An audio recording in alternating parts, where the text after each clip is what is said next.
I'm going to hand it over to, and there you can see they're uploading, I promise. So I'll make sure that I get those sent over. But thanks all for joining. I know it's our first call of 2022. I can't believe we've been doing this now. I was looking back, we've been doing it since September 10th of 2020. So we've come a long way. Definitely excited. We're going to take the feedback into consideration from the survey that y'all filled out last year to make sure that you can get the most out of this call. And we'll definitely probably be bringing more people on my team into support just since I switched roles. I want to make sure that you're still getting as much insight as possible into kind of the latest and greatest in AKS, but I'll definitely be keeping a pulse and won't be too far away. So who am I? Kendall Roden, for those of you I haven't met before. I'm now the PM on the Azure Container Apps team, also a co-host of the Azure podcast. And Dave wasn't able to make it today, but he's a cloud native GBB at Microsoft and focused a lot on the Kubernetes and open source space. So definitely connect with us. And like I said, I'm sure we'll be bringing in some other people to support. And then today we have Michael on the call as well. Michael's from the AKS product group.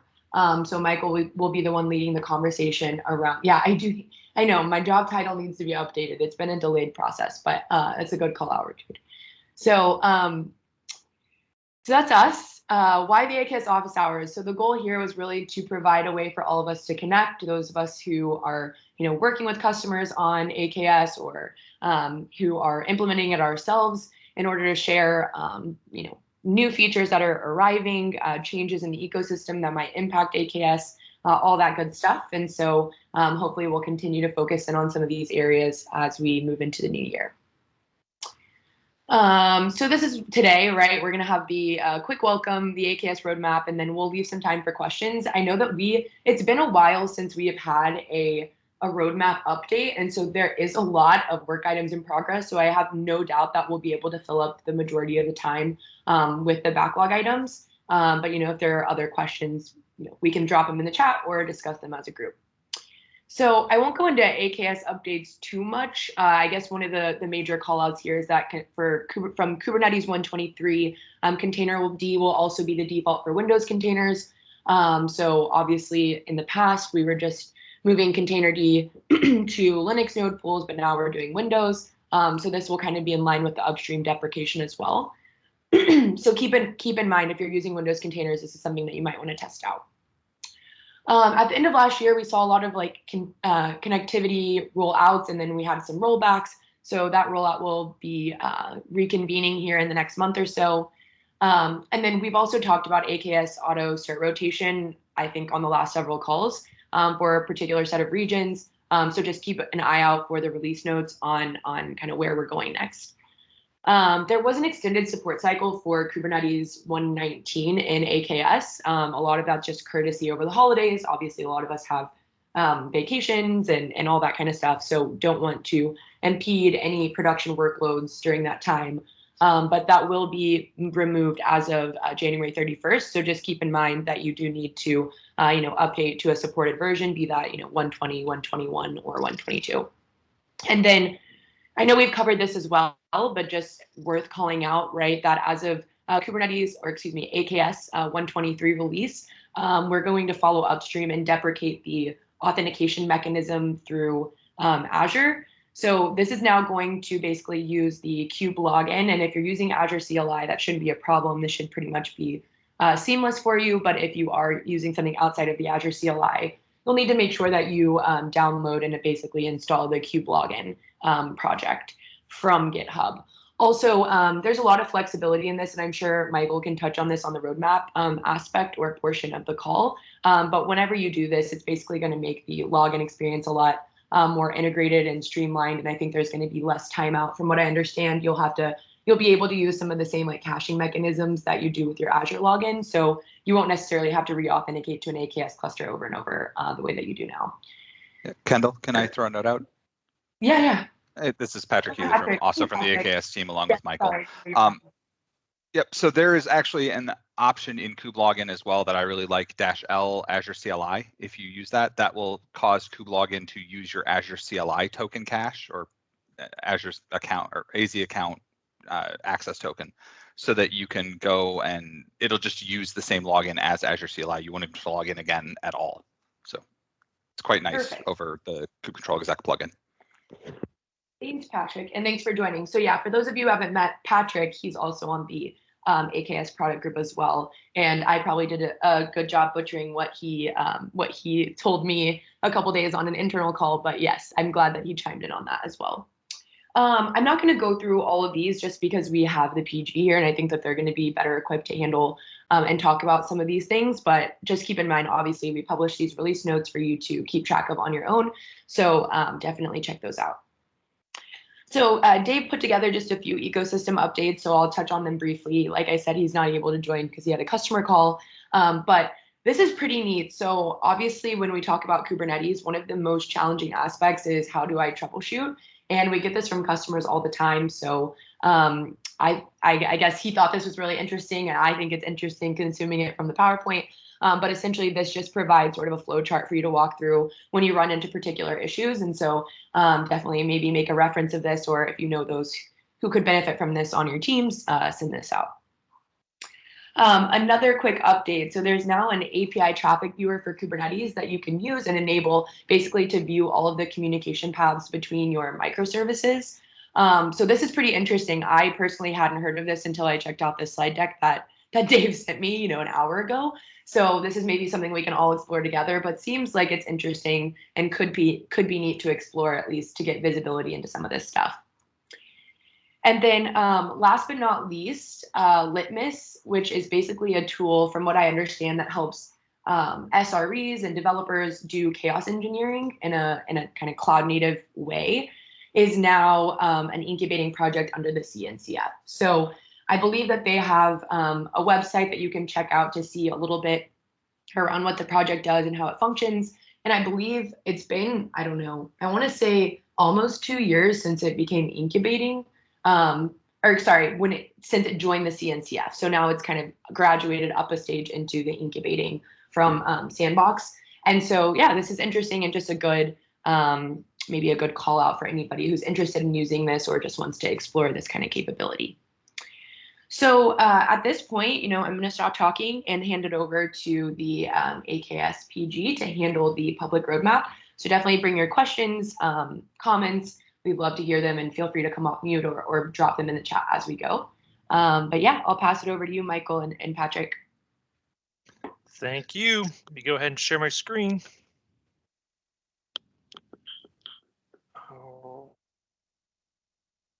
And can everybody see it? All is well, sir. Great. Well, happy 2022, everybody. Welcome to the first roadmap call of the year for the MVPs. So just like before, for everybody who's been here, it's the same format. But for those of you who haven't been here before, essentially we're going to walk through, what we released, what's getting ready to come out, what we're currently developing, what we're planning on developing, and then what's currently in the backlog. So to kind of start out, for everybody who hasn't seen it, we had just announced Microsoft Defender for containers. And essentially, this is a new SKU. Everybody might be familiar with Microsoft Defender for Kubernetes.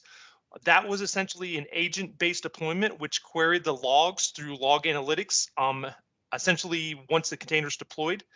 We have refactored that to a daemon set. So it's a privileged pod that you'll run on the cluster, which is connected down into the kernel from a capabilities point of view. So that is a new SKU, and it also brings together the Microsoft Defender for container registries SKU as well.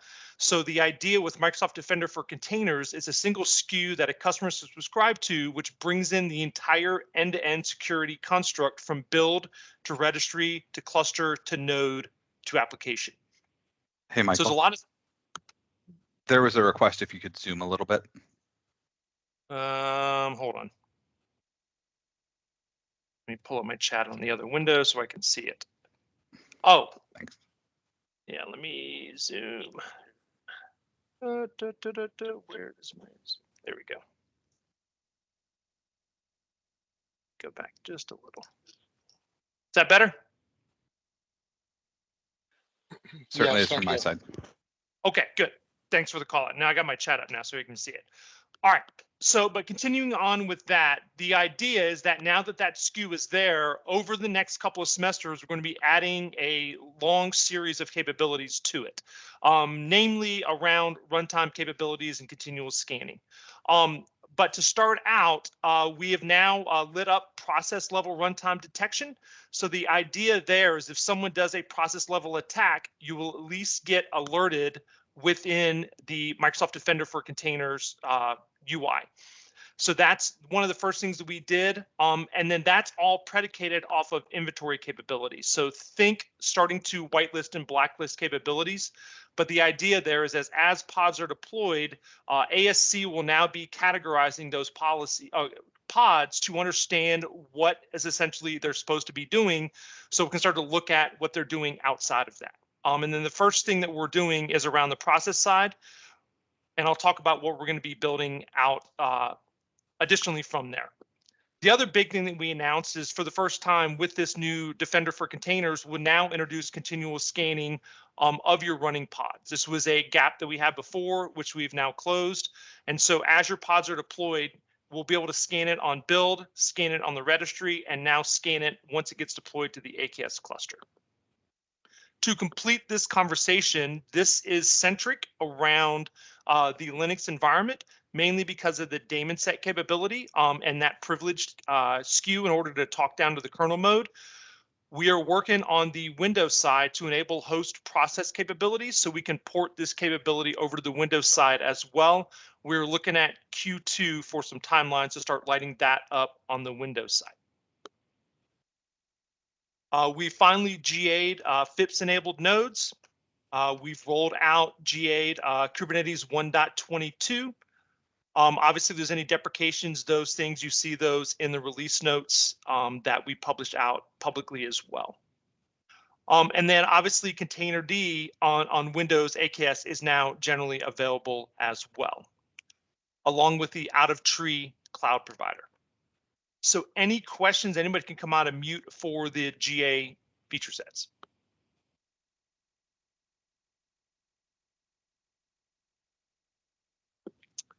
All right, Richard, I'll talk about the 4 cards later. It's just something we haven't brought in from a backlog perspective.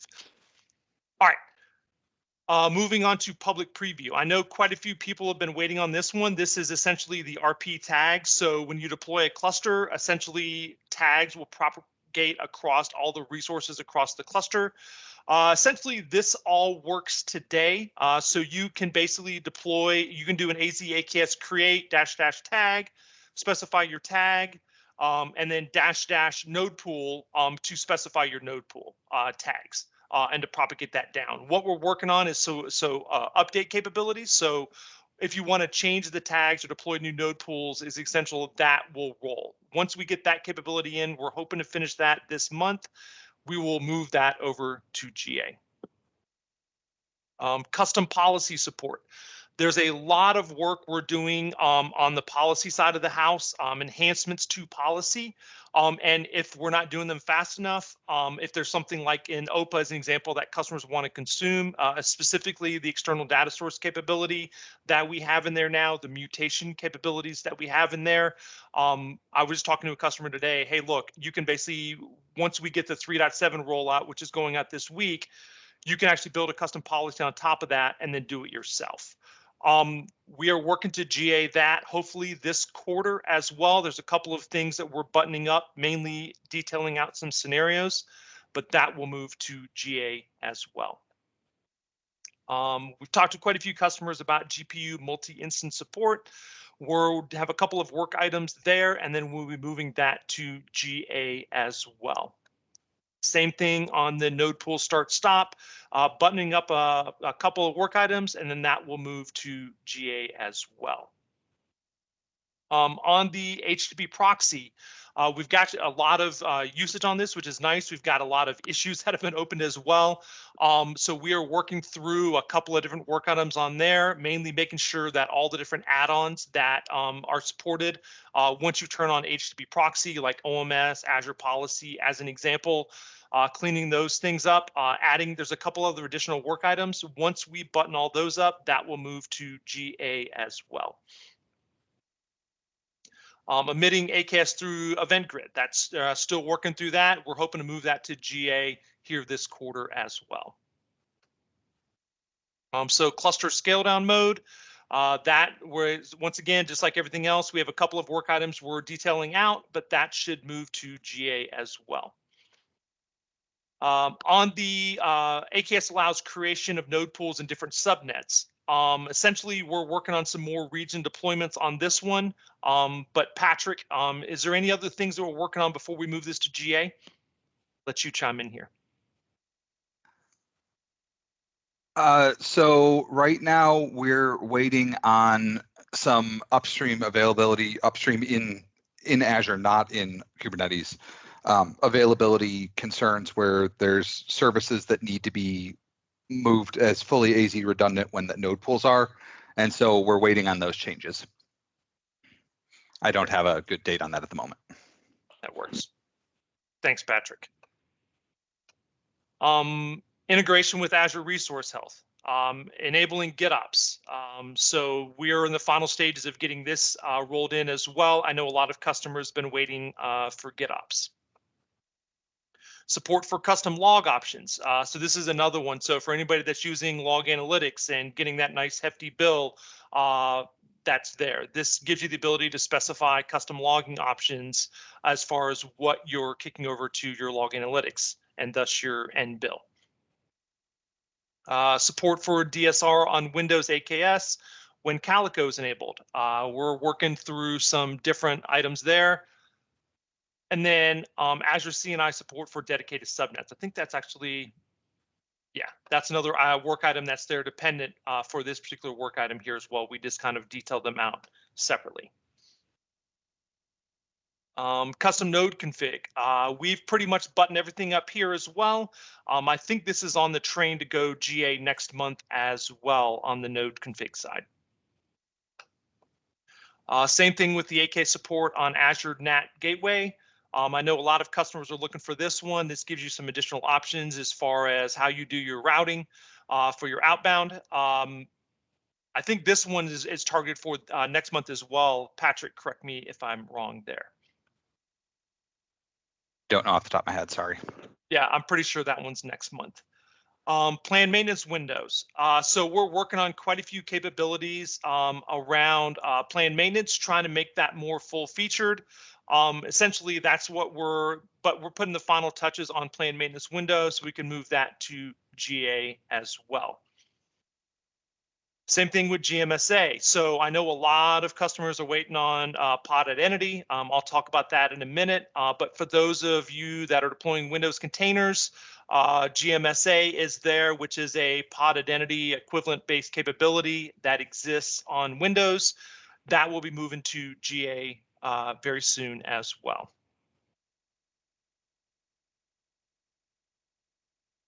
Oh, and I just saw your question, Richard. As far as I know, the GitOps integration is just Flux 2. That might be a good feature request to look at Argo CD. Yep, sorry. Dapper add-on. This one, we're working through the GA task list on this one as well. This should move to GA in the next couple of months. There is one dependency on the Dapper team that we have to work through, but I fully suspect that that will go to GA here really soon. Network policy, Calico on Windows Node. Once again, working through that. That should go GA very, very soon. Same thing with Azure Migrate for Windows. And then AKS support for IPv6 addresses. So think dual stack there. That's something that Patrick's working on pretty heavily as well. I see some questions coming through the chat. Argo was rejected from CNCF. Dedicated pod subnet GA timeline. Jean Francios, we don't have a good timeline yet, but we fully suspect probably sometime in Q1. And then any good resources on using sealing with AKS? Another good Patrick question. So we don't have Cilium currently supported with AKS, as you're aware. However, one of the things that's in Michael's that will be coming up, I believe it's in progress, is BYOCNI none, or BYOCNI or network plugin none, depending on what you want to call it, where we won't be installing Azure CNI or KubeNet or anything with you, and that would be basically a perfect setup for you to be able to install and run Cilium or Flannel or anything else you'd care to mention on top of an AKS cluster. It does mean that basically we're not going to be supporting the CNI piece. So if there's something, if you install Cilium and you have problems with it, you'll have to take it up with Isovalent or community support or whatever. It's not something we're going to be able to help with, but it will be I don't know if I want to use the word supported. There will be a method available for you to not install a CNI so that you can use other CNIs like that.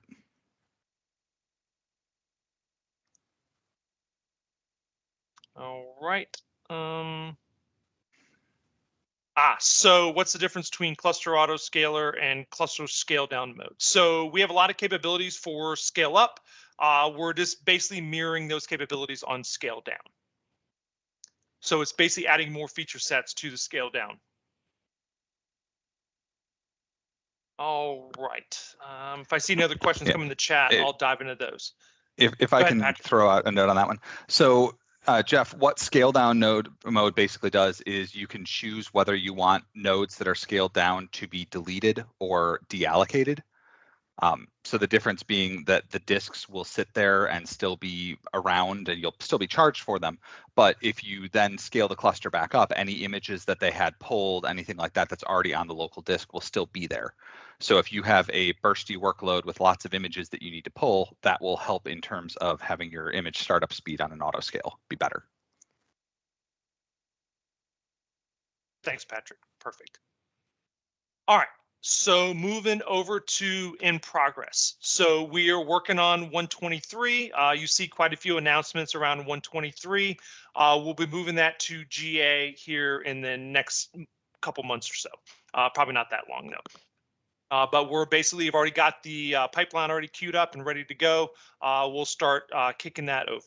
Or sorry, moving it to preview, I should say. Kendall already mentioned I'm working on the AZ logon deprecation in 123. It'll be fully deleted in 125, so it's just an effort of us getting in front of that work. We're in the final stages of development for that. We'll basically be moving that over as well. This is really just an implementation detail to make sure that customers are essentially aware. When you enable a private cluster, that is essentially implementing a private link between the VMMS scale set and the control plane on the back end. We'll be moving away from private link and moving over to a new capability called Swift, which adds a lot of different capabilities that we'll be leveraging across the AKS networking stack. So it's more of a streamlined entity, more to come on that one, but that's essentially going to be all branded into our private cluster V2 suite. That won't have any bearing on DNS or any of those things like that. It's really just back-end schematics, but it's still something I just want to make sure customers are aware about. Introduce new events for AKS upgrades. So this has been a long-standing issue, just making sure that the metrics are there. So when you're running through an upgrade and something fails, that you have all the data that you need to know why it fails, so we can work on proper remediation. This is just more of a fundamental thing, trying to clean up, really make sure that you have all the data necessary as you're working through your deployments. Supporting on-demand capacity reservations. This is essentially really self-explanatory in that regard, just making sure that there is more capabilities as far as doing capacity reservations. Guardrails. This is a interesting one. So as everybody's aware of AKS from a service perspective, we essentially sit right in the middle of a PaaS service. So we're not completely locked down, but we're very tied to open source as well. So kind of sitting in the fine line between those two realms, trying to serve up many different capabilities to customers as physically possible, With that being said, there are a lot of customers, a lot of bells and whistles that you can kind of turn on, and a lot of customers just want, hey, look, I want a cluster with all these configurations just tied in. And then think of like GK Autopilot as an example. And so that's essentially the equivalent that we're going to be deploying as well. So the idea is that you get a guardrail based cluster. Think of like Azure policy kind of enforcing those guardrails.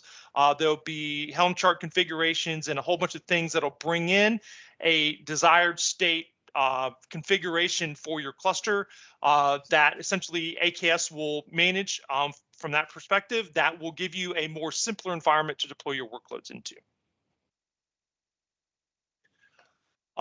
Looking at Notary. So we have now done an open source public preview. This has been a long time coming of bringing in signing to your images on deployment. So we have a document out there that basically brings in the entire experience. We've validated the end-to-end experience from build to registry to signing to deployment on the cluster. And we have some open source ratify capabilities, which think of like open source policy engine, which will evaluate the signature, block the deployment based off of those signatures. So that is the reason it's in progress, is because we're doing some work on the AKS side to bring it into public preview on our end. Specifically within Gatekeeper, there's an external data source capability. We are working to bring that Gatekeeper capability to Azure policy. Then we can build an Azure policy, which will allow you to block that deployment based off of the validation of the signature, looking back at the registry from the AKS perspective. So that's going to be early this quarter as well. I probably suspect by March or April, so maybe early Q2, we'll have that in and we'll move that over to public preview as well. I'd mentioned talking through HTTP proxy. There's some work items. So this is one of the work items here that we're working on. There's been quite a few customers talking about KMS. We finished the design. We are targeting a public preview of KMS, BYO, your own key for etcd in February as well. We might be able to get it in the end of this month, but that'll be an early February announcement that we're doing as well. On the node side, there's quite a few initiatives that we're working on the node side to make sure that the worker nodes that are run are more secure. Specifically, there is Trusted VM and Confidential VM, which are two SKUs under Azure Confidential Compute, which we announced last year as well. This is really doing like boot level security on the IaaS virtual machine, the virtual machine scale set VM, so to speak. It's just a SKU that you can subscribe your cluster to make sure that at least the boot level, getting into the kernel level from a node perspective, is closed down. Custom node config in China. This is making sure there's feature parity across the different sovereign clouds is really what that work is. Making Keta a more built-in solution. So we have started the work on this, is essentially bringing Keta in as a more managed service within AKS. More to come on that as we're moving down the line. The ability to update default taints, labels, and annotations. This has been a long time coming as well. We're working through this and we'll move this to public preview here pretty soon. Yeah, a lot of customers want Keta, so that's why we're bringing this in a little bit more stably.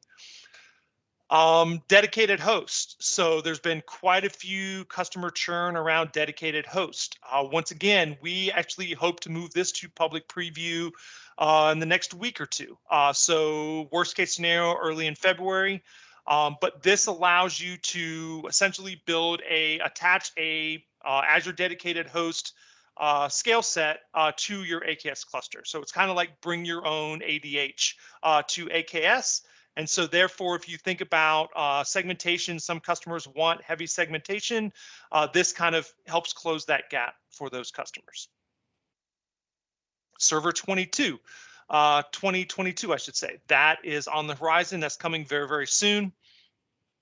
Then privileged container support on Windows. As I alluded to before on the Microsoft Defender for containers, this is the hook that we need inside of Windows in order to query down into the kernel in order to plug in those security modules. So once this is there, you'll start seeing a lot of announcements on the third-party security side, as well as cloud natively through Microsoft Defender for containers, starting to port runtime capabilities on the Windows side. So this is the big hook that we're working on.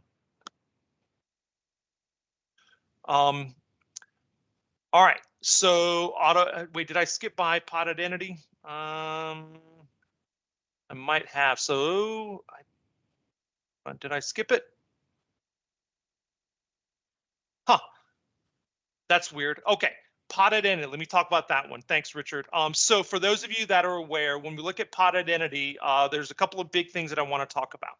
So obviously V1 is out and it's in public preview. For those of you who don't know, we have no intentions of taking that to GA. We are working on V2, which is now rebranded as Azure AD Workload Identity. I see Richard put it in the chat. You see the new name there. So essentially that's the new marketed name. The key difference is that we are now lighting up OIDC issuer capabilities within the cluster. So leveraging the identity natively. So in V1, we were pulling the identity from the virtual machine scale set, and through NMI and MIC, we're doing associations with the pod, right? So obviously there was multiple scaling security issues with those pods. In V2, those pods go away. There's no more CRDs that are required. From an implementation and a deployment perspective, it's a lot simpler. It's all done via annotations. So we're using service account token volume projection capabilities, OIDC issuer capabilities in V2. The timelines for that, so everybody's aware, that just went public preview 2 days ago on the open source side. So there's a blog post out and you can actually kick the tires today. That's what Richard just put there. Definitely give it a try. The good news is this is essentially language specific and not OS specific like V1 was as well. So this works out of the box on .NET, Go, Java, Golang, whatever it might be from a language perspective. We've linked in all the different SDKs, so that will just work. And the key thing is there, like I said, it works unilaterally across Windows and Linux. From there, the big thing to note is that works on service principals. Essentially, you're just passing in your client ID into your annotation or into your pod spec, so to speak. And so what we're working on is adding workload federation to managed identity. We're actually making good strides on that. We're hoping to announce a public preview of that capability on the identity side here very, very soon. And then we will follow suit on the AKS side and actually announce an AKS managed workload identity public preview, worst case scenario in Q2. And then we'll have a very short window where we go from public preview to GA. So what we're saying right now is worst case scenario. I wouldn't say worst case scenario, but we're targeting Q3 for GA of workload identity for AKS.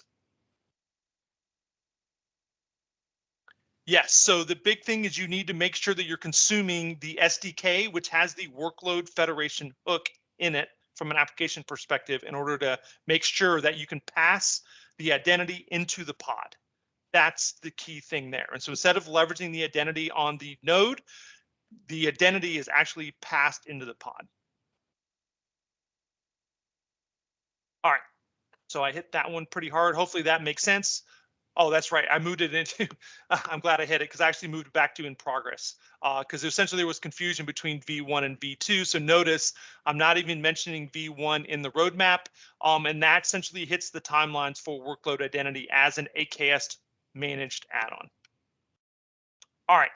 The other big thing is kind of hit at is that I'm on the final stages of publishing the CIS documentation for Kubernetes, Ubuntu, and Windows. And so the good news is we're in a much better state than our competitors. I can get into the details if we need to, as far as the amount of pass fails that we have. We definitely have some fails and I have some corresponding work items in place to close those out. We most likely won't be able to close out all of them, just like our competitors in that particular regard.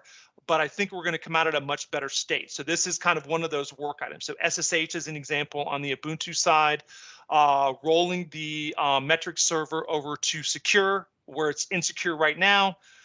That goes onto our auto cert rotation. So once we have auto cert rotation, there's a couple of work items we need to do on the RP side and on the node side in order to roll that over, but that will turn one of our fails into a pass on the CIS side as well. AKS support mutation of node pools, labels, and taints. That's actually redundant, but that's another one thing that we're working on. Reconciling and unify all system component labels, another big thing that we're working on. Finally, getting the capability in place for allowing those customers running on VMAS to do a migration over to VM scale set. So that's a big one as well. So the other big things that I talked about is that there's a series of capabilities that were essentially running in.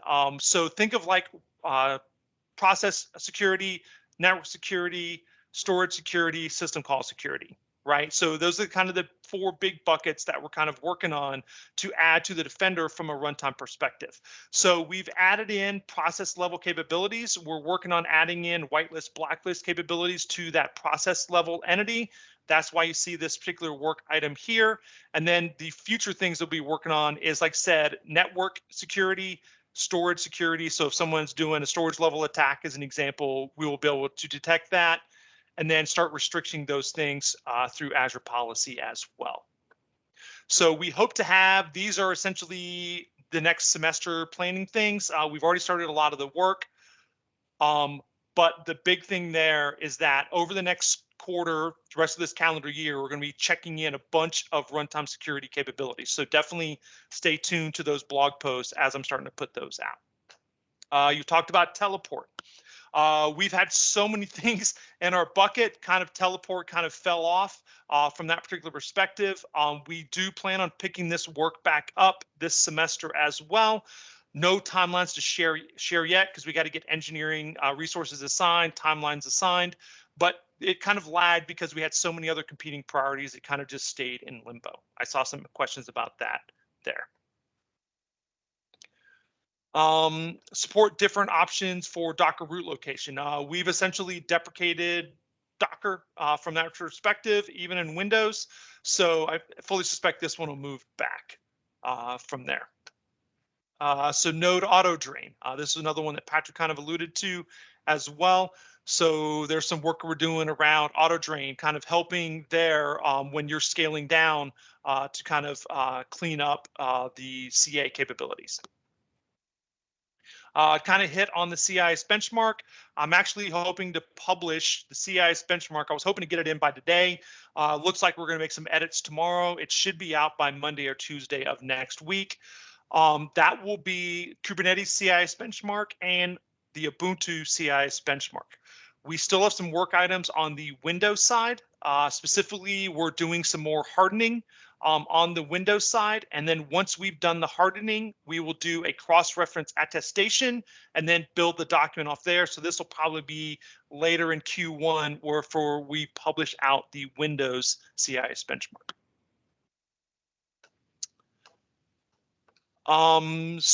Deploying support for AKS clusters specified by minor versions.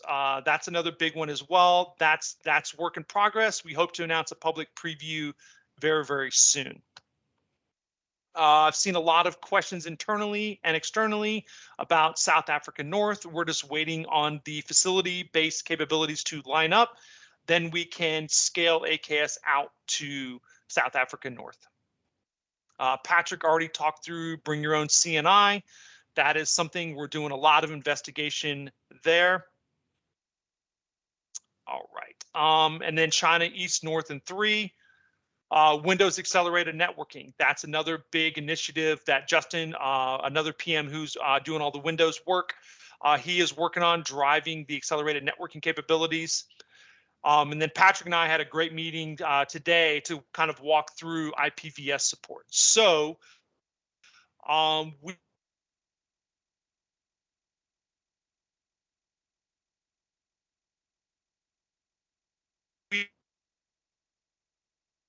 Hey, Michael, we're losing your audio. It's cutting in and out. I don't know if something, it was totally perfect, and then it just seems like maybe you might be We are talking. working on quite a few.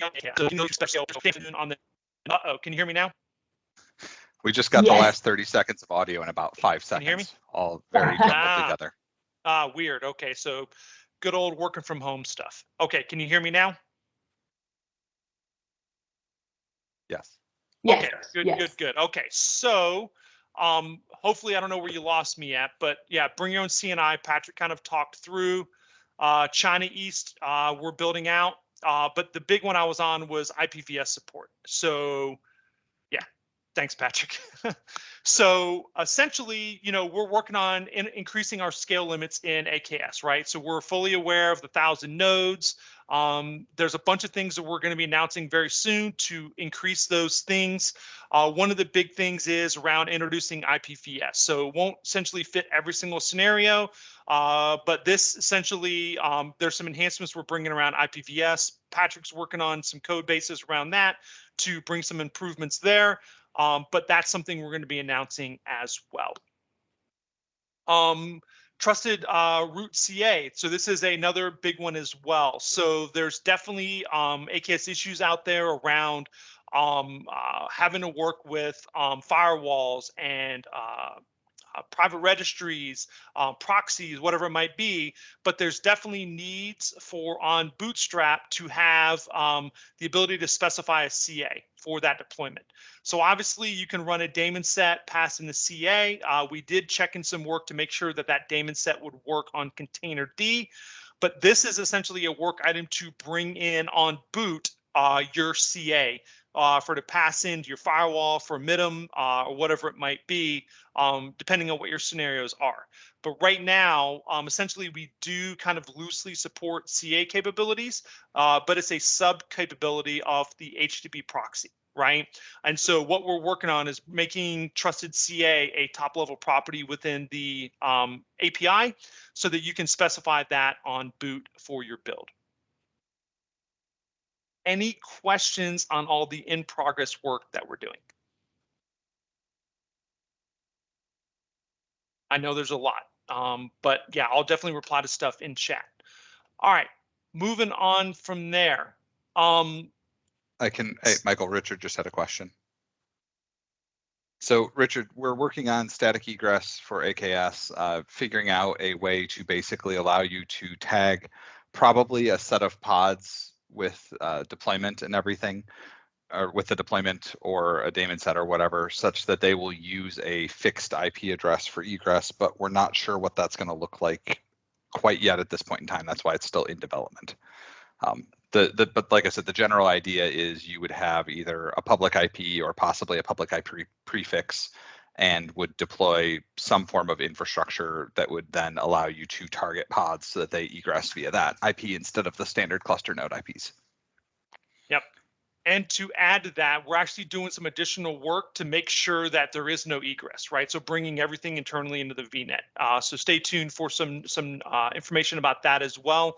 But we've heard the concerns from customers. We have 1 or 2 work items that we need to do, and then essentially we'll bring everything, essentially think of like the registry projection within the customer's VNet, so they don't have to specify any egress for their AKS configuration. All right, so let's see how we're doing on time. Got about 10 minutes left. So alpha clusters, we're going to be bringing in the capability to deploy alpha clusters. So for those customers that want to test alpha capabilities, that will be out hopefully in the next quarter or 2. Allow creation of node pools in different subnets with Kubernetes. This is something a lot of customers have asked for. Maybe VNet projection, Patrick. I know we're talking about subnets, but I've heard customers talking about VNet, separate VNets as well. That's something that didn't make the cut on the networking side, but hopefully something we can introduce as well. Adding into the API the ability to enable retrieval of supported SKUs on AKS. Just making it easier to see what's there from a region perspective. Ability to install InfiniBand. supported mission controller mutations as to comply with Azure policy. So this is a big one. So this goes back to the other topic that I brought up earlier. So right now you can deploy, we just upgraded in the latest release notes, we just updated Gatekeeper to 3.7. That brings in 3.5 brought in mutation, 3.7 brings in external data source capabilities. So those are two big things that we need on the policy side. That we're going to be adding this particular semester to bring all that capability in natively to Azure policy. And so that's what that work is. So mutation as well in that topic. We just talked about static egress. There's quite a few things that we're doing to make this conversation even easier. Least privileged node access. This is essentially a CIS thing as well, talking about SSH. This is really just disabling SSH and then providing an alternative way to get into the environment if needed. So think like break glass based scenarios, but this will clean up and then bring us into compliance from a CIS from a node perspective. Supporting CMK OS disk encryption on OS encryption on existing clusters. This is essentially without having to redeploy the cluster. This is bringing in on upgrade. So one of the big themes that we're working on for all of our different features is supporting it on update upgrade scenarios. And so the OS encryption is no different in that regard. Provide a feature toggle to disable all storage-related resources in 121. What else is kind of in the horizon? We got 5. I'll talk about another 2 minutes, and then we'll open it up for questioning. So OSM support for Windows, support Windows Hyper-V isolation, Azure Security Center support for Windows. So those are all things that we have in the bucket list. Pod static IP. Enable, disable graceful shutdown nodes for kubelet configs. Like I said, there's a bunch of new Azure policies. So I put this here so that essentially if you do need something from a policy perspective, just put it in as a note. We'll evaluate and then build them in. So we're basically at a point now where we're cutting through Azure policy since it's just a YAML file, pretty simple constraint template implementation. We can cut through an Azure policy in a matter of a couple of hours. So we're releasing them at a big bucket at a time on a monthly schedule is kind of the SKU that we've kind of implemented here. So essentially every month I'm going to put out a new list for this, and you just dump in whatever you're thinking from a policy perspective. And that will take away from the need to deploy custom policies, which I alluded to earlier as well. Bringing in disk encryption to ephemeral OS. There's a lot of customers asking for this. We have a roadmap item with the storage team. They are working on it. So there's a couple of different alternatives we're working through, but we hope to announce essentially bring your own key for ephemeral OS in the next semester. Bringing in full-blown OIDC federation discovery is the next thing that we're working on. So now that we've got issuer capabilities with workload identity, we're going to add the rest of the feature set in there so that now you can essentially that enables multi-cloud scenarios. But even further than that, this is going to help enhance some of our security capabilities, right? So specifically, all of our add-ons are using IMDS. Once we get full-blown OIDC in there, we're going to cut over all the add-ons over to OIDC and then remove the IMDS configurations from all the add-ons. So that's going to plus up the security configuration as well. And then lastly, an API to force auto drain of the node pools. All right. Any other questions that have not been answered in the chat? If anyone wants to come off mute and ask directly, that will be fine as well. Hey, my name is Manny. I have a quick question on CNI. Sure. So I heard talks in various forums that there is some feature coming to AKS wherein CNI won't require pre-consuming so many IP addresses. Like each time you provision a node and you have say 30 pod count, yep. it would consume like 35 or something IPs today.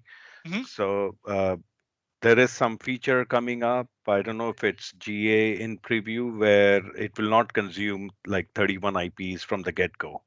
That's correct. So we have that in public preview right now, and we're working to move that to GA here this quarter, I believe. And Yeah, what's that feature called? Yeah. It's called pod subnet or dynamic allocation for pod IPs. I'll drop it in. Yep. Thanks, Patrick. Thank you. And there is also a change, by the way, coming in where if you're using the standard Azure CNI, not the preview, will allocate 2 fewer IPs for each node. And don't forget, you can always reduce max pods on the node pool, and that will reduce the number of IPs that are allocated to each node as well. Yes, thank you. I was just trying to see what changed.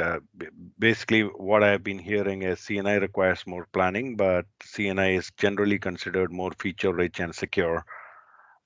Like some teams, like Pod Identity team, recommends CNI for its security benefits. So I just wanted to know if that is still the case and what changes are coming to that front. Thank you. Yeah, so the part of the reason that pod identity is recommended with CNI is CNI is recommended with pod identity is because when things are directly on the VNet with VNet IPs and not natted, it's easier to do the IMDS interception that pod identity v1 uses. That wouldn't apply with the new workload identity stuff that Michael was talking about earlier because it's a much better method of injecting the tokens. There's not really a security concern between the two, aside from you need an extra IP tables rule if you're running in Kubernetes, which is in the documentation with pod identity v1. But you do get some advantages depending on what you want to do by having the pods have IPs directly on the VNet.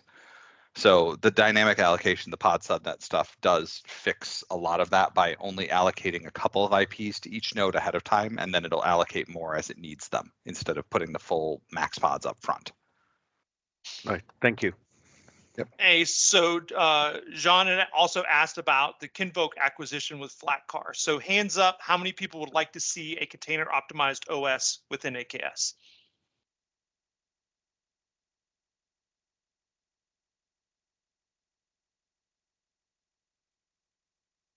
Good. So the short answer is we are definitely evaluating it. There are some things in the works.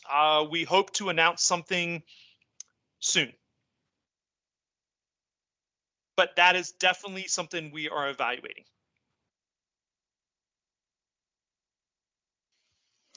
Hi, I've got a question on the Bedrock Spectate tool for GitOps reporting.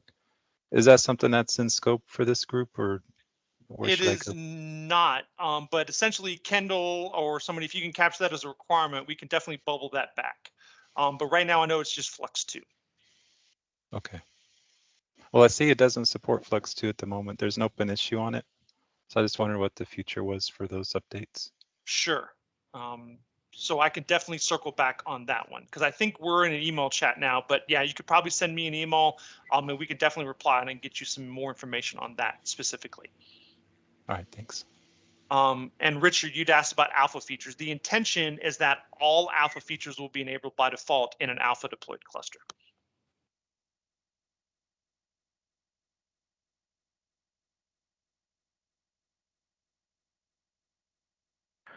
And are there any plans to have pre-allocated standard public IPs for use with for the AKS API server?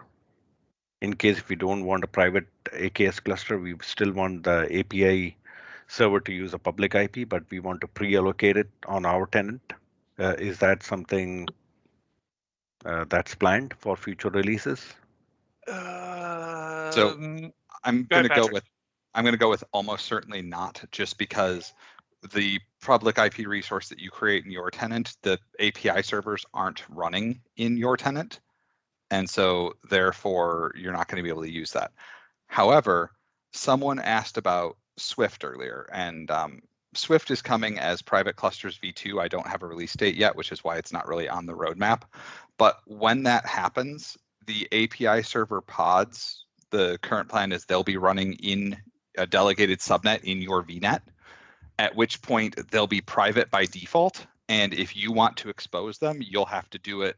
You'll create a standard load balancer with a public IP out of your own resources and expose them.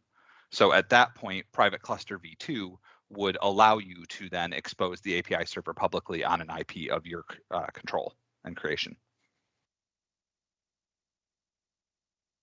Thank you. So no Mariner and AKS yet. Richard.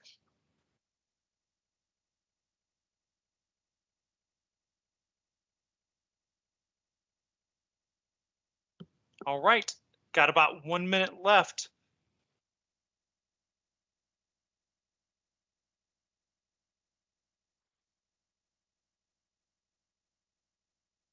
Yeah, and talking about the container optimized OS, it's really just about the attack surface.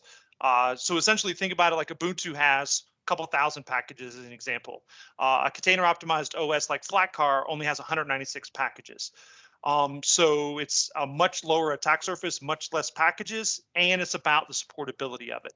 Flatcar is essentially a CNCF project maintained by the community, whereas Ubuntu's a, anything in Azure is going to be Azure maintained from that particular perspective. So it comes down to the supportability of it, the footprint, those kind of things like that.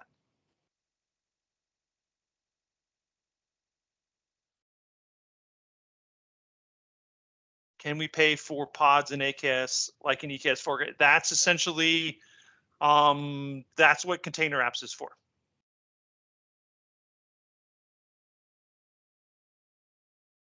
Yeah, container apps or Azure container instances is basically the equivalent there.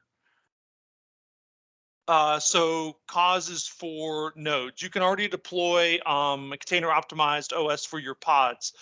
We're doing a lot of scratch distro list on our side. We're talking about the node config. All right, and with that, I got to drop. All right, thanks everyone. Yeah, great call. Thank you, Michael. Thank you, Patrick, for joining. I will get this uploaded today, and if I don't, everyone ping me and flood me with paint and tweet at me. But yes, I'll get this uploaded today. I'm putting all of the links for the YouTube videos that I just uploaded into the GitHub repo, so I will. I'll get it on the GitHub repo today. If you haven't already, please subscribe to our YouTube channel and keep an eye out on the repo so that you'll get notified when these things become available. So thanks again. Thanks all.